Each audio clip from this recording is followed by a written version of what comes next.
Be forewarned, if you are not of a strong stomach, you can safely skip this video. For those who stay instead, what you're going to see is going to be one of the bloodiest cases that has anything to do with Craigslist. Craigslist's popularity has waned with the rise of platforms like Facebook Marketplace and Poshmark, partly due to its prevalence in scams and attracting unsavory individuals.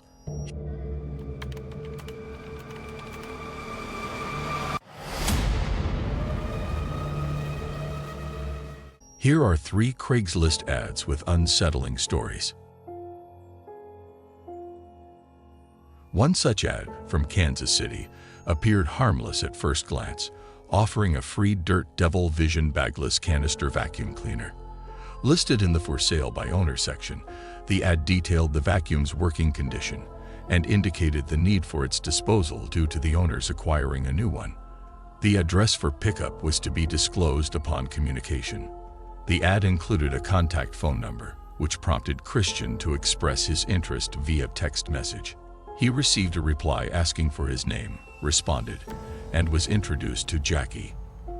The two agreed on a pickup time for the next day. However, when he called the number provided, Christian was surprised to speak with a man who claimed to be Jackie's husband and explained that she was unavailable. This was the first red flag for Christian, since it was the same number he had been contacting all along. Yet apparently both this man and his wife were using it, which would have seemed a bit unusual to anyone, since no one shares the same cell phone number. The man on the phone introduced himself as Brock and explained how to get to the location. He pointed Christian to the roads leading to what he described as his warehouse, for which he would have to open the gate. Christian had a fairly normal reaction, asking what he meant by warehouse, because he expected to be given a normal home address to pick up a relatively small item. Brock told Christian that he owned part of a small warehouse where he and his wife stored many of their old things and items they were going to sell.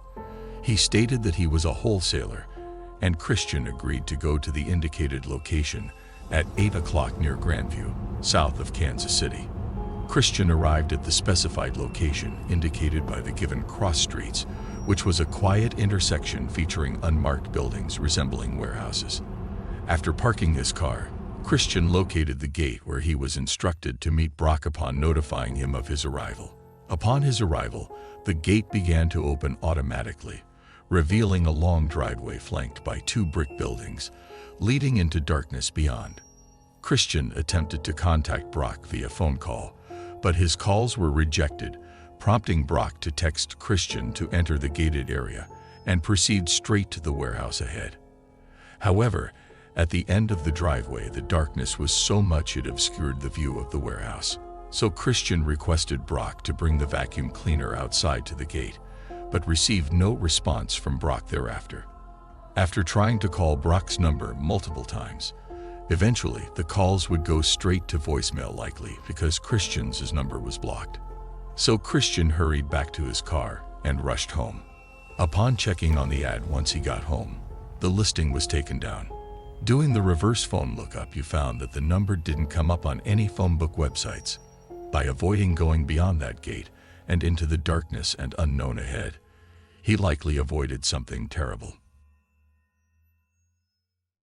The Craigslist ad, dated May 24, 2012, appeared unconventional, but like something you could expect to see on the casual encounter side of Craigslist. It was posted by Luca Rocco Magnotta, who was looking for a male actor for a personal film project. The requirements were to be between the ages of 18 and 35, to look attractive, and to send photos of his face and body. Magnotta stated that there would be no payment, emphasizing the non-sexual nature of the project. John Lynn, a 33-year-old individual, responded to the ad, unknowingly coming into contact with Magnotta, who later gained notoriety as a Canadian murderer. Luca, who had a history of mental health issues and was diagnosed with schizophrenia in 2002, gained initial online attention for posting disturbing videos involving cats. Contrary to typical cat videos, these depicted acts of suffocation and drowning. Prior to these crimes, Luca had a criminal record, including a fraud conviction in 2004 for misusing a friend's credit card. In 2005, he faced allegations of sexual assault. The cat videos sparked widespread outrage on the internet, leading to collaborative efforts within online communities to identify the perpetrator. Following a tip, authorities tracked down Luca, who around that time posted a disturbing video featuring animal cruelty and hinting at potential human victims. Unfortunately, 33-year-old John Lynn, a student at Concordia University, became Luca's first human victim. John, who was new to Canada and lacked many social connections, responded to Luca's online invitation and met him that evening. Security footage documented his arrival at Luca's residence. Tragically, John's final text to his ex the next morning would be his last communication.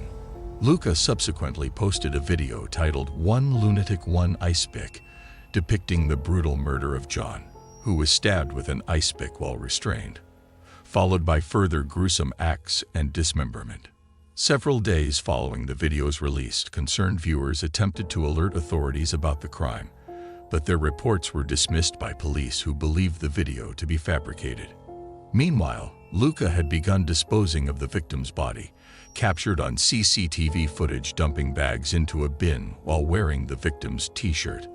On May 29th in Montreal, janitor Mike Naidu discovered a suitcase that had been left outside his workplace for several days. Initially disregarded, he eventually investigated when the suitcase emitted a strong odor, discovering John's torso inside upon opening it. Luca mailed John's severed limbs to different political offices and schools. Police suspected Luca had fled to Europe, and this was confirmed when he was spotted on CCTV in Germany. He was apprehended in a Berlin internet cafe on June 4th, where he was reading articles about himself. In 2014, he was convicted of multiple charges including first-degree murder, desecration of a body, and harassment of public officials, receiving a life sentence in prison. Knowing these informations makes the seemingly innocuous Craigslist post, typically seen in the casual encounter section, deeply unsettling. This incident involved a college freshman, referred to as Christina, who was in need of money and decided to sell her prom dress and other dresses she no longer used. She posted an ad on Craigslist with pictures of the dresses, including two of her wearing the prom dress. Christina included her phone number in the ad. Given the nature of Craigslist and the inclusion of personal photos, she received a call within an hour from a man who claimed to be interested in the dresses. She estimated his age to be between 35 and 55, with a slightly raspy voice. He expressed interest in the dresses Christina posted on Craigslist, which surprised her as she expected inquiries from females. The man claimed he wanted to buy them for his girlfriend as a gift and asked about the sizes and prices. Christina agreed to provide more pictures and kept him on speaker while she took them. During the conversation, he asked increasingly strange questions, such as her height, how the dresses fit, and her bra size. Feeling uncomfortable, Christina told him these questions were irrelevant. He apologized, stating he only wanted to ensure the dresses would fit his girlfriend. He then inquired if the dresses were tight on Christina, to which she responded that some were moderately tight. The man asked Christina if she could send him pictures of herself wearing the clothes to better assess their fit for his girlfriend. After an awkward pause, he proceeded to ask her if she wore panties under her clothes, followed by an uneasy giggle and a compliment about her voice. Christina hung up and blocked the number, removing the ad from Craigslist.